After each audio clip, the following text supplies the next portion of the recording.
Be honest. How many times did you check your phone today? Because the real number might shock you. More than 90 times. Hello and welcome back. This is Everyday English. I'm Anna. And I'm Tom. Today, we're talking about simple facts from everyday life that might change how you think. Tom, let me ask you something. How many times do you think people check their phones every day? Maybe 30? 40? Try this. Over 90 times a day. 90. Wow. No wonder smartphones are taking over our lives. Exactly.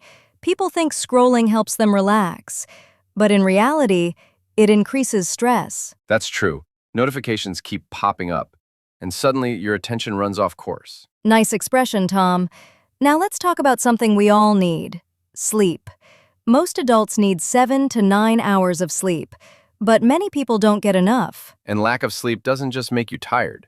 It affects your memory, your mood, and your decisions. That's why good sleep can really move the needle when it comes to productivity. Absolutely. Small habits, like turning off your phone before bed, can make a big difference. Sometimes simple changes can improve your life more than you expect. Vocabulary review. Now let's review what you learned today. Take over. When something gains too much control. Run off course, to lose focus or direction. Lack of sleep. Not getting enough rest. Move the needle, to create real, noticeable change. Make a big difference. To have a strong impact. Today you explored how small habits influence everyday life. Join Engspark for clear, practical English.